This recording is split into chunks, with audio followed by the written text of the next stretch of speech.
On today's show, the Cleveland Cavaliers took care of business after a tough first half to beat the New Orleans Pelicans. We're going to break down that game in full on today's show. You are Locked On Cavs, your daily Cleveland Cavaliers podcast.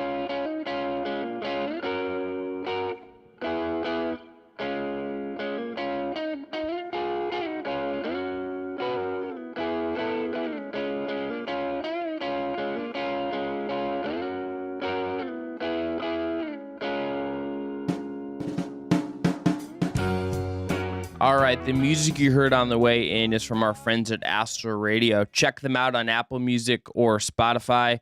Thanks again for making Locked On Cavs your first listen every day. Remember, we are free and available wherever you get your podcasts. As always, I'm Chris Manning. I'm covering the Cavs and the NBA at large for places like UPROXX and SB Nation's Fear the Sword. That man over there is Evan Dammarell. You can catch him at Fear the Sword as well. He is also the proprietor of Down Euclid. Today's show, segment 1, we're going to look at how Darius Garland, Evan Mobley, and Jarrett Allen really helped carry the Cavs to a win after Donovan Mitchell was limited to 6 minutes or so in the second half due to groin injury. Segment 2, we're going to give it our game awards from the Cavs' win over the Pelicans. In segment 3, Malik Beasley, possible trade target. That's according to NBA insider Mark Stein. But Evan, Cavs win 113-103. If you would have told me this year that they would have games like this where like it's a slog in the first half, coming off this road trip, Donovan Mitchell leaves with an injury, and everyone kind of really started slow, at least from the guard spot, and then Mobley, Allen, and Garland really kind of take everything home and are really big in this fourth quarter. Garland finishes with 30 and 11 and 6 boards. Mobley is perfect at the rim. Allen is 24 and 11. Mobley had 19 and 8. Those guys stepping up in the absence of Mitchell, who has so often this year been the closer. And when he couldn't in this game for health reasons, these other guys stepped up, and it was a big deal. Yeah, and full disclosure for those who maybe don't remember or know, Donovan Mitchell pulled his left groin in the third quarter and was ruled out. So at least considered questionable. JB Bickerstaff was asked by a friend of the program, Jenny Cunningham, about it, and Bickerstaff was unsure the severity of it, or also unsure whether or not Mitchell could check back in. But yeah, that's my biggest takeaway here and I think if you circle back to Monday's episode, I kind of talk about this a lot. Like, Donovan Mitchell by far is the best player on the Cavs this season. He also is their most lethal offensive player as well, and there's going to be nights where he either doesn't have it, or there's going to be nights where he's limited because of an injury, like he was tonight in the second half, and also just only had, I believe, 5 attempts in the first half overall, and like just his shot wasn't falling. I think all the time zone shifts, the fact that Cavs played at the clock today certainly messed things up for them a little bit internally as well. But you instead saw your other stars, at least in this instance, step up, and the Cavs have been kind of waiting for a guy to step up to kind of complement what Mitchell provides you, or more or less make up for what there might be a lack of Mitchell that night, because he's not going to be perfect for all 82 games or however many games he does play from this season. Going to be moments in the playoffs as well where they're going to need a player to emerge like this, and like this instance of Mobley playing very well, Allen playing very well, Darius Garland kind of showing flashes of he was last season too. Like, the bones are still good for the Cavs. Like, they have good bones, and now they're just building upon what they have. And I think you're starting to see maybe a little bit more of just like that intricate tightrope walk between like player development and winning now, and just figuring out everything everywhere in between. And you're kind of watching this very young team continue to grow up and learn who they be long term. What I come away from this game thinking, Evan, is this was kind of like a reminder of last season to some degree, right? The 2021-2022 season, particularly after Ricky Rubio left with the ACL injury and is done for the year. So much was, I think, put on Garland's shoulders. So much was at that point kind of thrusted upon him. It was one of the things that really, I think, limited them when they got to the play-in tournament, was everything having to be about what Darius Garland could do you. Garland in this game didn't even have, like, kind of efficiency-wise or anything, have like a perfectly monster game. Like, he wasn't particularly like good in the first half. Something he kind of alluded to in his post-game comments. But he shows up really big in the fourth quarter, finishes with a 30-point, just fourth quarter stat line, which I thought was just a highly, highly impressive body of work for him. 14 points, played all 12 minutes, 4 of 8 from the field, 3 of 4 from 3, 3 of 3 from the line, 2 assists. So he kind of ramps up the scoring. is doing so much there. And like in assist wise, and I think credit to Ricky Rubio in the about 6 minutes he played in the fourth as well. You got like, they were really good at kind of saying, okay, like, look, we need to get downhill. We have to get offense in other ways. We feel like we can get Jared Allen into advantageous positions. We can get Evan Mobley into advantageous positions. Those guys got a lot of looks at the rim and were really, really good at finishing them and getting to the free throw line. Evan Mobley like only has 3 points in the quarter, but it's all from the free throw line. Jared Allen had 12. 6 of them came from the free throw line. They got really aggressive, adjusted the game plan, kind of dealt with some suboptimal spacing. Like Okoro and Stevens both played big minutes in the fourth. They shared the court together for the last 6 minutes, and they just kind of made it work. And like in the first half, I didn't think this is where this was going. This did not feel like the kind of performance Cleveland was going to get and get a win. And I think it kind of needed coming off of the end of that road trip and that disappointing loss in Minnesota. That the last chunk of how they kind of won this game was a throwback and kind of an impressive one to me. Yeah, it was a big time throwback. And when you note the minutes, like not just Darius Garland played the entire quarter, it was Evan Mobley and Jared Allen as well. And like all 3 of these guys stepped up in a major way in very different ways. And like you said, a lot of it was Garland being the head of the snake, and also Ricky Rubio when he was out there making plays as well. But like Cleveland only scored 9 baskets in the fourth quarter, 4 of which were from 3-point range, with 3 of those Garland, and one of those surprisingly coming from Isaac Okoro, who's becoming a more confident shooter, I think is a fun development we're seeing at least over the last few games. But only 4 assists on those 9 makes. And as Chris noted, the Cavs got to the free throw line 15 times in the fourth. And I think that's the biggest thing is they forced New Orleans to defend them and meet them at the rim. And Evan Mobley didn't make a single bucket at the rim because the Pelicans had to respect him being perfect from the floor up to that point at the rim as well. So, and you saw it as well with Jared Allen, but he had a little bit of a mix between the two. So like those two were feasting. Darius Garland did joke post game that like it's easier to keep his bigs protecting him on defense, especially if he feeds them on offense. So I think that's just a good way to look at it too. Is like Garland is aware of who he is. I think again, if you ask him like, hey, Darius, would you rather be a playmaker or just a guy who's consistently getting buckets for this team? He would rather at least that he wants to get everyone else involved and kind of move the rock a lot. And you saw that in those 11 assists, and a lot of them were force feeding Jared Allen and force feeding Evan Mobley, who was playing with a ton of energy in this game too. So this was just a big game for just kind of the 3 other young stars that share the floor with Donovan Mitchell on a nightly basis to kind of step up a little bit and show some of that growth and maturity from last season, where maybe they showed a little bit of inexperience or they just didn't at least know how to win games when kind of like they have this, I wouldn't want to say crutch at least, but like Donovan Mitchell carries them so much on offense. Like they don't have old reliable to lean on, and they have to dig deep and go out there and beat a team that is pretty feisty in New Orleans and kind of scrapping with you every step of the way. Yeah, and look, the other thing that I think was notable in the fourth is that like the 6 minutes you got from Ricky Rubio mattered a ton. He has been really fun since he's come back, and like the juice he's providing in those minutes, it's you could almost feel like I kind of wondered like what it was going to look like when he went off, and they did just fine without him. Survived a couple goofy turnovers late that I'm sure Bickerstaff was not thrilled about, but I found the Rubio minutes in the fourth quarter just to be like probing, and again another throwback to last year to some degree. He doesn't even make a shot in that fourth quarter, and he only has I'm looking at this now. He didn't have an assist in the fourth. Like he didn't exactly like provide you like with stuff that showed up in the stat line. It just felt like he was keeping things and helping it function when he was out there. Yeah, he won't really have like a huge physical impact. I just don't think that's going to be present and pertinent until Rubio is off this minutes restriction. He went slightly above that 15-minute cap that JB Bickerstaff tried to give pregame against New Orleans. I think the Mitchell injury did certainly change the trajectory on this a lot, but like you said, like he gives this Cavs team a lot of juice. He gives this team a lot of really, really good looks. Like there's times where like you saw him like kick it to Kevin Love, or you saw him just pepper it across the court, and like New Orleans smartly either defended or tried to intercept the pass. But Rubio just juices this team in a certain way that the Cavs are kind of lacking at times. And it is certainly interesting to watch. Like there are now situations where you don't see either Mitchell or Garland on the floor, and it's just the Rubio show. And I think you're trying to figure out like a balance between those 3 still. And now, if you're Cleveland, this extra ball handling you have with such a cerebral playmaker who provides you a spark off the bench, it could shift your focus a little bit from, okay, we need a little less ball handling now. Maybe we need some more shooting, just because Kevin Love doesn't have it as of late. We'll talk about that in Stat of the Night soon. But it's that, or like Jetty Osman can't be consistent, or like Karis LeVert just wasn't having it tonight either. So like maybe you just need a little bit more of a consistent option to unlock Rubio a bit. But like this Cavs team is juiced when they're playing with him, and he is really good at getting the ball in the right spots and wherever the Cavs just kind of needed it the day.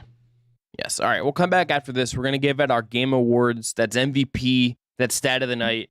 That is play of the night. But first, got to give you our first ad read of the day and tell you that today's episode is brought to you by Rocket Money. Are you wasting money on subscriptions? 80% of people have subscriptions they've forgotten about. Maybe for you, it's an unused Amazon Prime account or a Hulu account that never gets streamed. There's this great app I use that helps me keep track of all my expenses. And because of it, I no longer waste money on subscriptions I don't even use. You might have even heard of it. It's called Rocket Money, formerly known as Truebill. The app shows you all your subscriptions in one place and cancels what you don't want for you. Rocket Money can even find subscriptions you didn't even know you were paying for. You may even find out you've been double charged for a subscription. To cancel a subscription, all you have to do is press cancel, and Rocket Money takes care of the rest. Testimonials back this up. At the Liberty HB and Twitter wrote, yes, wholeheartedly, an intuitive money app is hard to come by. Get it? And then in a response to a survey, a user said it is the best app I've ever used. Cancel those unnecessary subscriptions with Rocket Money today. Go to rocketmoney.com/lockedon. Seriously, this could save you hundreds per year. That's rocketmoney.com/lockedon. Okay, back here, Locked On Cavs podcast, Chris Manning and Evan Dammarell. Evan, my MVP, I'm going to go Darius Garland. Darius Garland is, I think there's 3 realistic picks for this game. You can obviously, I think, pretty much identify who those are going to be in Mobley, Allen, and Garland. I just thought the ball control, the feel, some of the absurd 3-pointers he was making and pull-up sense, and him getting a little greedy, him getting a little, hey, I got to step up and make shots tonight with Donovan not here. They're not like, yes, Mobley was great, Allen was great. There's just no way that anything functions the way it did unless Garland's doing what he's doing.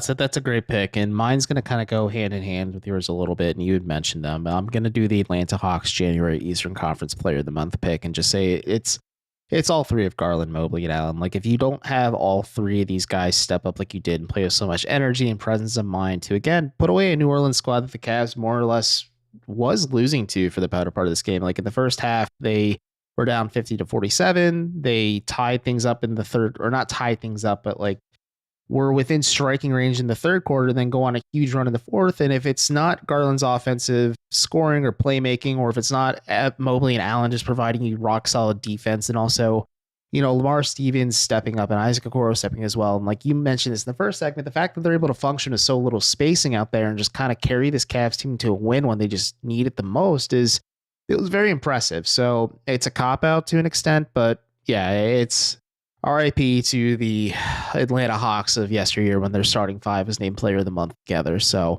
good stuff for the Cavs tonight.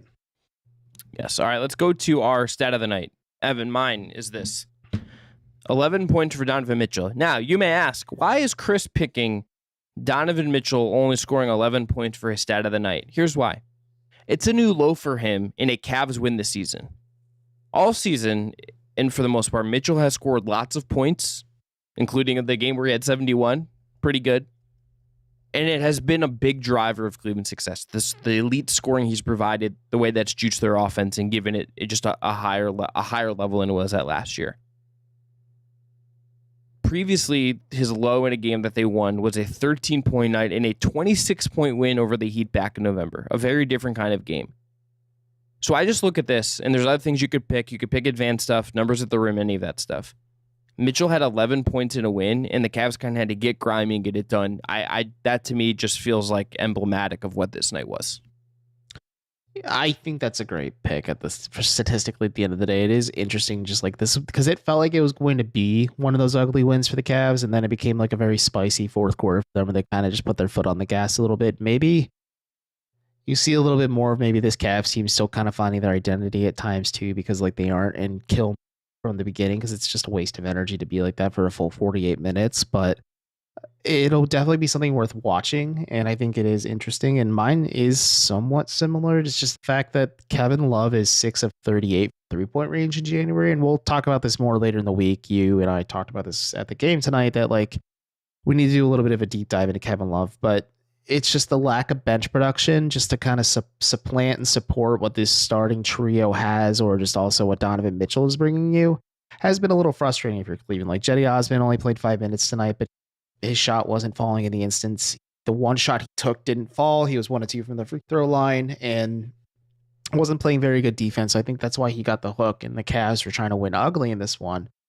And I don't know, just like Kevin Love's shots not falling, you wonder if the thumb is still an issue for him. But again, we'll talk about it more in an episode later this week. But it is just mildly concerning that like he's one of your reliable 3-point threats off the bench, and he's just not producing.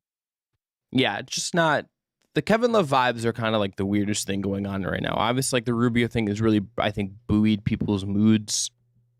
The Love thing is like this weird thing, and it's going to be like a discussion point until or if we can kind of get right, or we learn more about what's up with that hand, and if that's kind of the handburn, or if he's just in a funk, and can he play out of it.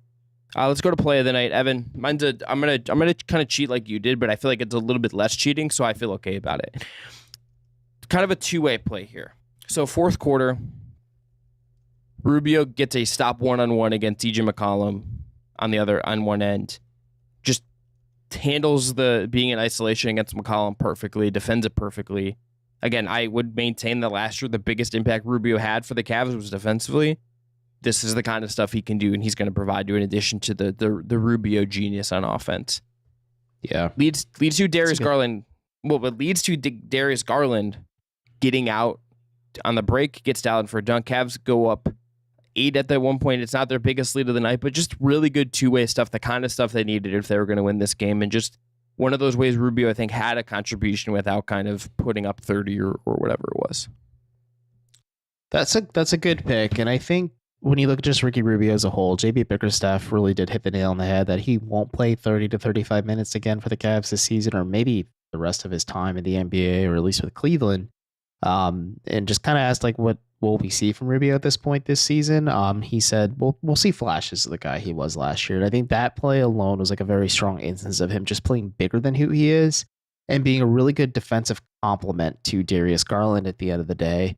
And it's an interesting dynamic. I really want to see more of like the Rubio, Garland, Mitchell lineups, but like it's an interesting playmaking, ball handling, and just like defensive wrinkle, especially with Mitchell being more committed to with the Cavs compared to just how he played with Utah. Like this could be a very fun playoff lineup too, especially when you want to slow things down in half court sets with like Allen and Mobley as well.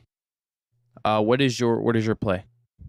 So I'm surprised you didn't take this one, but Isaac Okoro had a really nice dunk off a Darius Garland feed, but Okoro dunked along the baseline in order to get it. And he almost had another instance of it where he did it by himself, where he just had a cut with the ball in his hands, and when he drove went to dunk with his left arm, and then like it didn't go in. I was like, yeah, he would have brought the house down. I think that would have been both our picks, but it happened, I think, a play or two before when Garland just ditched it to him with Okoro cutting on the baseline and the defense collapsing. Garland trying to drive into the paint. Like it was just good playmaking. Like you said, Darius was instrumental in kind of leading this Cavs comeback and kind of sealing the win for Cleveland. So it's a simple play, but it was exciting. And also it's just nice to see Isaac Okoro kind of showing a lot of that potential that you and I were especially believing in. And I think he is settling in nicely, at least for what the Cavs need right now at the starting 3 spot. Yeah, he's playing well, and again, I think if you don't think he's playing well of late, you're being weird about him. I understand the limitations, and like it was 2 things that were very funny about this game before we wrap up chatting about it. Number one, the game within the game between him and McCollum was like kind of funny to watch because CJ McCollum was often guarding Okoro and would just leave him alone, just like didn't care, and like a couple times Okoro made him pay. Once he missed it, and like McCollum had like just kind of brushed him off and just let him go, and that was weird. And then Okoro on the other end is like the complete opposite. When he's guarding McCollum, he is like up in his grill, just like all up on him. Like I think like goes hugging him at one point, just like kind of gripping him, just trying to be very physical. And like late in the game, McCollum gets a technical because he thought Okoro fouled him on a drive, and maybe he did. I haven't seen the play like at a good enough angle to tell you, but he felt that McCollum clearly felt that he did, and Okoro was just like up in his grill. And there's this little kind of tete-a-tete with those two. And then the other thing with Okoro is that there was a stretch of this game, which was for that time, the best the Cavs had played the whole game, and it was Okoro and Stevens together on the floor, which is just like a thing that probably should not happen. Yeah. Functionally speaking, like the spacing of that is, I mean, good for Bill DiFilippo and you, like two absolute sickos who love Lamar Stevens and Isaac Okoro. Well, no, Bill is not a particular Bill who was at this game is not particularly an Okoro guy. No, you're an Okoro guy. He's a Stevens guy. So it's just like thunder and lightning. Go State. Go State, baby. But it was, functionally speaking, like that lineup shouldn't work just in terms of spacing. And they had like, it was Rubio, Garland, Mitchell. Rubio, Garland, Okoro, Stevens, and Allen. Yeah. And if you look at that lineup on paper, with the rehabbing non-burst Ricky Rubio, you have one shooter out there. Yeah, even like healthy Rubio is not like exactly like a knockdown plus shooter, and it is just like, what if it's just like sometimes that lineup has like worked and it doesn't make sense that it works. I don't really buy that it will work like when the chips are all down or whatever, but it's just like it worked for a couple minutes in this game, and that was a button pulled. I don't think there was any Jetty Osman in the second half. I'm pretty sure.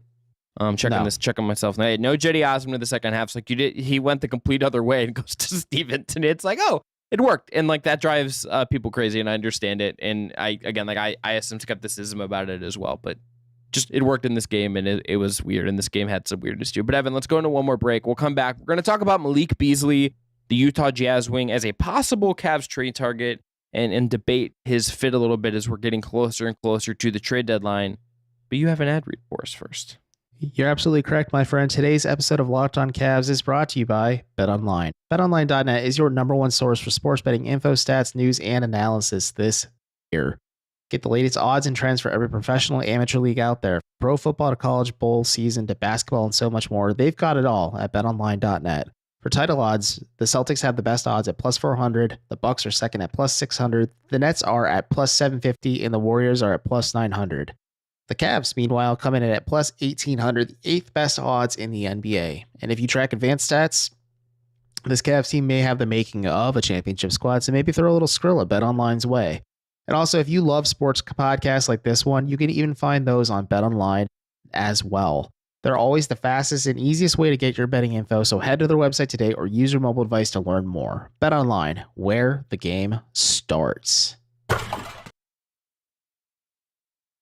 All right, back here, Locked On Cavs podcast. Chris Manning, Evan Dammarell. Last segment for you today. So, Evan, Malik Beasley, Utah Jazz wing, Mark Stein, the longtime NBA insider. You've read him at places like ESPN, New York Times. He's now on Substack. This is what he wrote in his latest kind of trade rumor column that you can read at his Substack. Quote, as part of the Cavs' ongoing search for wing upgrades, league sources say they have weighed pursuing a three-way trade scenario that would land Atlanta's John Collins with the Jazz and bring Utah's Malik Beasley to Cleveland. The Jazz have a well-chronicled interest in Collins, but to this point have given the Hawks pause by seeking additional draft compensation for taking on Collins, who still has 3 seasons left on his 5-year, $125 million contract after this one. Caris LeVert's $18.8 million expiring contract is the Cavaliers' most obvious trade chip. So, Evan, you see the Malik Beasley, you read this report from Mark Stein. What do you make of Beasley as someone the Cavs could look at the trade market here? So what Stein said does track. I think the Jazz are just an odd team where they're trying to build towards the future. They want to find more playing time for some of their younger players, and Malik Beasley has a team option. I was wrong on this one when Chris and I were talking about it earlier, but guys like him, maybe like Rudy Gay is a name kind of worth keeping your eye on as well. But like the two biggest names to emerge up to this point are Tim Hardaway Jr., which Chris Fedor and both Mark Stein have corroborated on, and then now Malik Beasley as well. Like those are kind of the two hot names to maybe circle at least when you're heading up closer to the trade deadline. This kind of goes with what I was saying before, that now that you have Garland and Mitchell and now a Ricky Rubio who's starting to come back to the floor and kind of come back to form, you don't need a guy like Caris LeVert at the end of the day who is more ball handling. And JB was asked about this pregame. We're like, hey, you have Ricky back. What do you want to do with Caris now? And like Caris LeVert's strength is him having the ball in his hand, kind of just initiating the offense, probing things. And I think the Cavs have found mixed success, like running spread pick and roll lineups with LeVert kind of being like the second or third option next to like Donovan Mitchell or Darius Garland in certain sets, but it's still a learning process for Cleveland. Now you're trying to integrate a 6-man veteran and Rubio to kind of make things work again and maybe find some bench production there. But if you were to ask me, like, I think I'd prefer Malik Beasley over Tim Hardaway Jr. right now, just because of the age aspect. I think Beasley's contract or age and his contract to an extent slotted nicely with Cleveland, and also like the team option. If it doesn't work, you can always pick it up and use him as a trade chip next year, because I think there's going to be more intrigue in Beasley because of his age. But I don't know. There's also a reason why I'm podcasting and not running an NBA organization. So, but if you're asking me like 30,000 feet up, like Beasley does make a lot of sense for this team. Like, but there are some fair criticism questions with his fit, like in terms of size, defense, things like that as well. But the Cavs just need more shooting, and they just have an overabundance of non-shooting on their roster, and especially with like Kevin Love not producing and Jetty Osman not getting consistent minutes. Like, you need to kind of look elsewhere to see like, okay, let's canvas the NBA. How can we get some shooting just to kind of support this really rare instance of like 4-star players on the floor under contract at the same time? Because like you need spacing to make Mobley and Allen work. And also it makes life easier for Mitchell and Garland as well, because you're not consistently asking them to bail them out with like point heroics. So I like this in theory. I think the stretch is like obviously very necessary. LeVert doesn't totally provide that. He's the contract you would use to do this. What I tend to think that this isn't the perfect fit by any means. He is just like a so-so to below average defender. He's not going to like be the 3.5 kind of bigger wing type that I think you'd ideally want. Those guys are going to be really hard to find. All indications right now is that like Bojan Bogdanovic, Kuzma, like Harrison Barnes are either unavailable or the price is going to be out of Cleveland's range, because they sent all their cachet of picks for Donovan Mitchell, which they should have done, and that has obviously paid off. I think like this is if you're gonna try to get a wing up, this is like the framework of a wing I would look at, because he's just gonna provide you movement shooting, and like every team needs movement shooting, floor spacing off of the ball. Like this is a guy that has shot above 40% from 3 4 times in his career. He's at 36% this year, which is a little bit below what he has been every year for the last several years, dating back to his time in Denver and then in Minnesota and then Utah. You'd expect that to get a little bit better. Maybe corner threes get a little bit better. And he's just going to shoot a lot of them. Like he's just going to launch threes at a pretty high clip. And the Cavs need that. Like they need someone to provide stretch from the corners, from the wing, to give you a little bit more cover for a core, to just make life easier for your bigs. More importantly, like those are things you need in a wing. I think the point you made that I think is dead on accurate versus Hardaway, who would provide a lot of the same thing. And what I like about it is this. He's 4 years younger. Hardaway's 30. Beasley's 26. That matters. That does. Yeah. I would bet on the pre-30 guy. And on top of that, you get the team option. You pick it up. You trade for him. You're picking it up. Like if you're going to you're going to do that. What you would then do is either, okay, we ride this out with him. Maybe we extend him, maybe whatever. Or that becomes the trade chip. And like Hardaway Jr. would provide some of the same thing, and he has 2 years on his deal after this one, which is does he, what is it's the number, I don't view it as so tough, because I think the package that as you go forward is once you can trade another first round pick, the idea is to take this salary and a first and cobble together whatever else you can and try to find a move that way. I think that's what you're probably doing. But in the world where like you want a little more flexibility, Beasley is going to be the attractive option. Now, what gives me pause about this being a realistic option is if you read the report, the Jazz are the team who I think John Collins is the best player of the 3 guys in this trade. Mm-hmm. Like that's pretty clear. But they want draft picks for taking on John Collins' contract.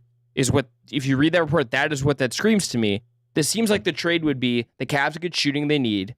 Atlanta saves money because they get Karis LeVert's expiring contract and get off John Collins, who they've wanted to trade it for about 1,000 years at this point. And it's just and Hawks are weird. Shout out Brad Rowland. Check out Locked on Hawks. And Utah gets John Collins, but they want the picks from Atlanta. The Cavs, if they really want to get this done, have to just trade seconds or other expiring salaries to kind of give these teams salary relief. That's all they can offer right now. Is that enough to get Beasley when I could imagine him having other suitors? I could imagine New Orleans being we have 80 bajillion first round picks. Let's trade Devontae Graham and another salary and let's bring him in and get more shooting on the wing. You get the Grizzlies have other picks. They have salaries that could cash in for a shooter like this if they wanted to give them more stretch around Ja and JJJ and Bane. this will be really, I think, relying on the Cavs getting in the right conversation and working with teams I worked with before to find a deal, and it just kind of breaking right in their favor. They have a very hard cap on what they could offer for Beasley or anything else that they might want.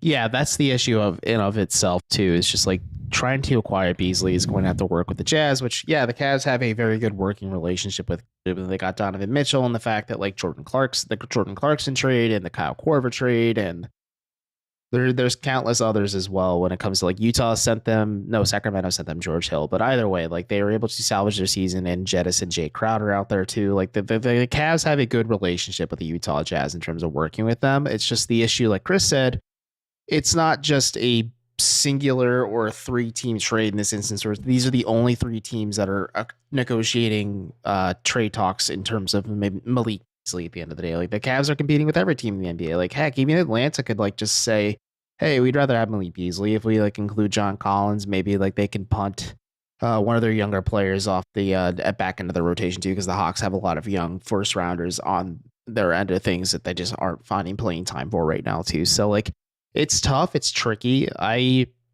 was talking to people who cover the Mavericks a little bit more closely. Like, I think there are some legs to the Tim Hardaway Jr. deal. It's just tough if you're Dallas because you're not getting a ton of salary relief. You're getting a little bit of tax relief at the end of the day if you trade Tim Hardaway Jr. for Karis LeVert. Like, let's say like you remove LeVert, Christian Wood, and I'm forgetting the other name, or Maxi Kleber right now, I believe. And like the Mavericks still don't have a ton of salary cap to work with, but they still have a boatload of picks to go and acquire Luka. It's just maybe they, again, like you said, like the Cavs can attach a tangible pick, THJ. Maybe the Mavericks step back a little bit as well and say like, okay, maybe we wait this out a year, attach a couple of these first rounders and use Hardaway's salary along with others to go get an actual starter play next to Luka. I don't know. It's going to be tough.